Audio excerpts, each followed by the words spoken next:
কাঁঠাল গাছে আম কিভাবে এলো তারই হবে আজ রহস্যের উন্মোচন আমাদের গ্রামের প্রাকৃতিক সৌন্দর্যের সঙ্গে। তবে তার আগে ফেসবুক থেকে দিয়েছে আমাকে একটা সুন্দর বোনাসের অপশান। আমি $20 পাবো যখন আমার দুটো পোস্ট 50,000 মানুষের কাছ পর্যন্ত পৌঁছাবে। আমাদের মতো অনকে ভিউ পাওয়া প্রোফাইলে 50K ভিউ পাওয়া মানে গরিবের ঘরে কোটি টাকার সমান। তো প্লিজ সকলে একটু পাশে থেকো, সাহায্য করো, আর ভিডিওটা শেয়ার করতে একদমই ভুলবে না। तुमसे ना हो पाएगा। হবে হবে, তোমরা পাশে থাকলেই সব হবে।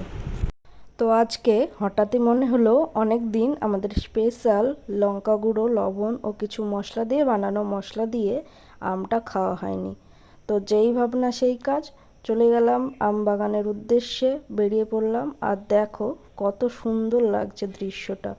আমাদের সঙ্গে আরও সঙ্গী ছিল মাথার ওপরে সূর্য মামা, আর সেই সূর্য মামার দাপট থেকে বাঁচার জন্য সঙ্গী ছিল গামছা মামির মতো একটা মামি। তো দেখো এখানে সূর্য মামাকে দেখানোর সময় তোমাদের আমি পড়েই যাচ্ছিলাম। তো প্রচণ্ড সুন্দর লাগছিল দৃশ্যটা, চারিপাশে একদম প্রাকৃতিক সৌন্দর্য, আর আবহাওয়াটাও দারুণ ছিল।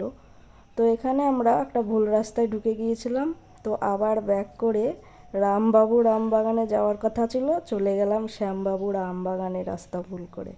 তো যাই হোক, আগেই আমরা একটা আম পেড়ে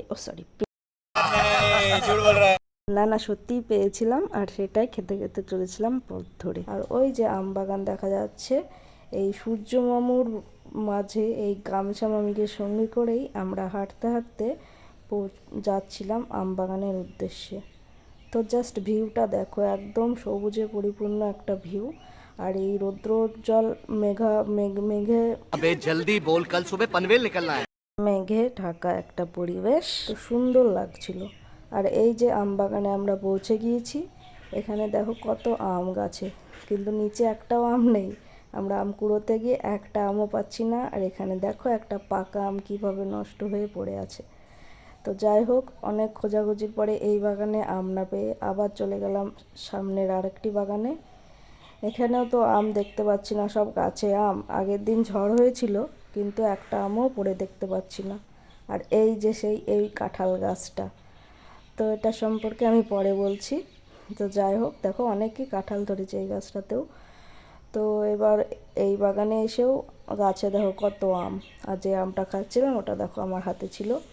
আর এখানে খেজুর গাছেও দেখো কতগুলো খেজুর ধরেছে, বেশ দারুণ লাগছিলো, মজা লাগছিলো। আর খেজুরগুলো খেয়েও দেখেছি, বেশ মিষ্টি ছিল। তো যাই হোক, এই বাগানেও আম খুঁজে খুঁজে খুঁজে খুঁজে অনেক খুঁজছি আমরা। তো কি করব, লাস্ট পর্যন্ত আর আম দেখতেই পেলাম না। পটাশ করে একটা আম পেড়ে দৌড়, এক দৌড়ে, আর আমরা সেখানে নেই। সেখান থেকে এক দৌড়ে বাড়ি এসে আরাম করে আমটা খেয়েছিলাম। তো এই যে এই বোটাওয়ালা আমটা দেখছো, এইটাকে আমরা কি করেছিলাম, ওই কাঁঠালের মাঝে ঢুকিয়ে ঝুলিয়ে দিয়েছিলাম, আর এটাই হয়ে গিয়েছিল আমাদের কাঁঠাল গাছে আম। তো যাই হোক, একটু ফান করেছিলাম, আর কিছুই না। তো এইবার এই যে এখানে একটা দেখছো, এখানে একটা মটর আছে। হ্যাঁ, আমরা ছোটোবেলায় কী করতাম, বাড়ি থেকে লুকিয়ে গামছা সাবান নিয়ে পালিয়ে আসতাম এখানে, অনেকটা দূর আমাদের বাড়ি থেকে। তবুও এখানে স্নান করার প্রচুর মজা হতো।